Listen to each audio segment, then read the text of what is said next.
I'm Joe Leary in conversation with Dan Mangan.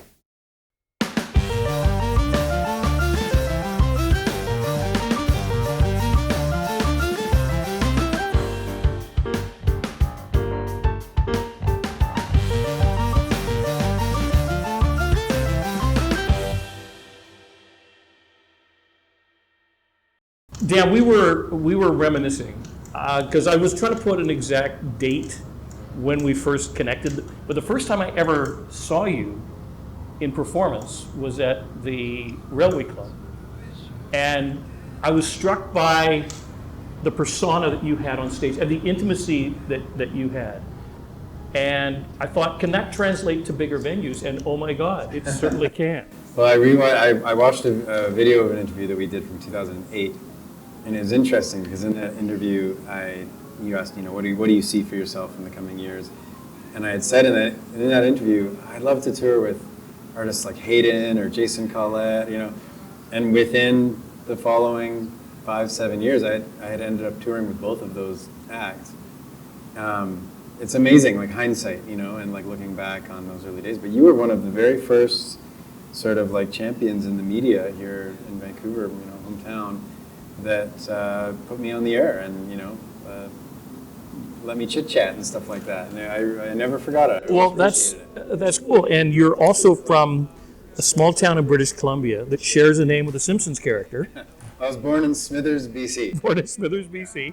And is there still a Mangan connection to Smithers? No, we moved up there temporarily, and my dad had an opportunity to start up a business up there, and then I think it tanked, and I don't know what happened to the business. But anyways, we ended up moving back to Vancouver a few years later. So. Have you played Smithers?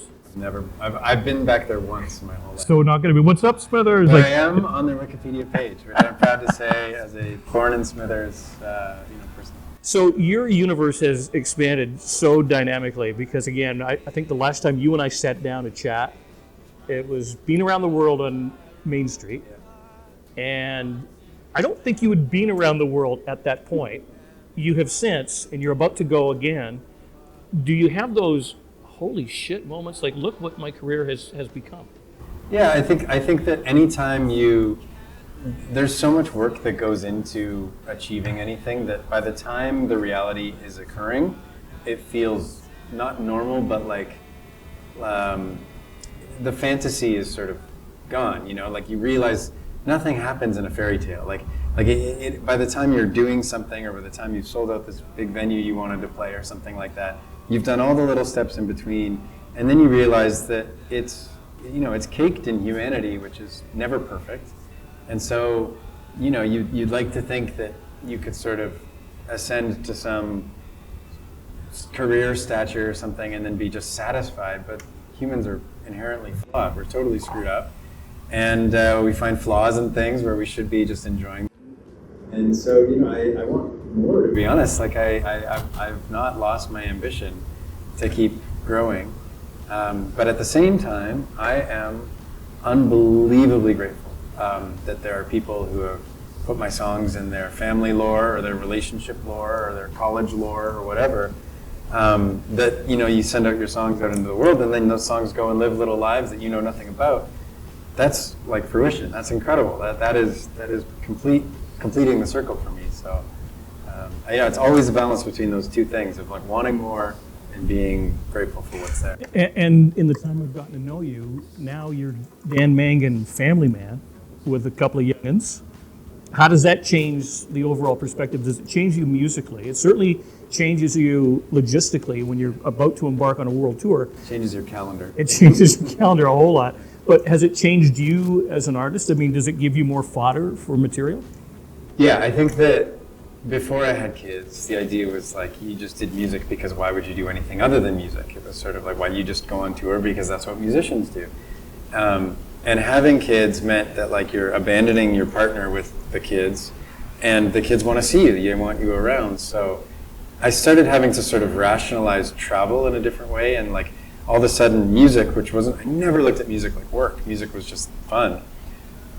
And all of a sudden I had to sort of be like, no, this is work because it is by definition taking me away from this family that I need to be around for. So it changed the way I think about rationalizing my time and rationalizing, how and why I make decisions about what I want to do.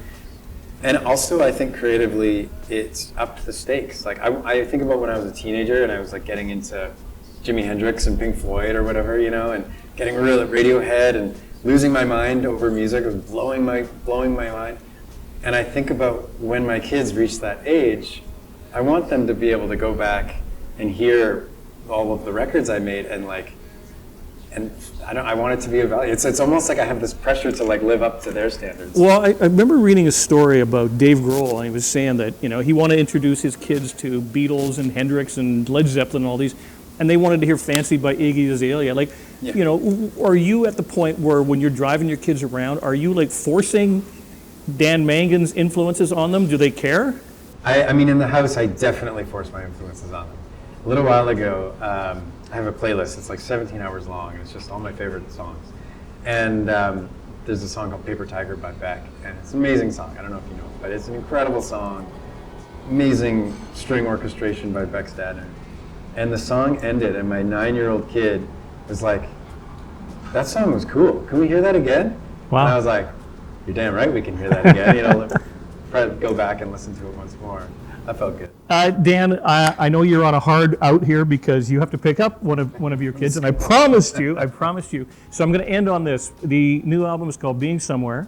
The tour is taking you everywhere, but you have a relationship to where we're at right now, which is Mount Pleasant Vintage on West 6th in East Van. I think one of the coolest spots I've seen in the city of Vancouver. This is the first time I've been in here, and it looks amazing. What a great spot. But you have a connection. I used to live in here, in this building. Oh, wow. So the facade of this bar was my front door. I Really? used to live in this house. We used to be about 30 feet over that way, and it was like this old purple vintage heritage house, and we rented it from someone else.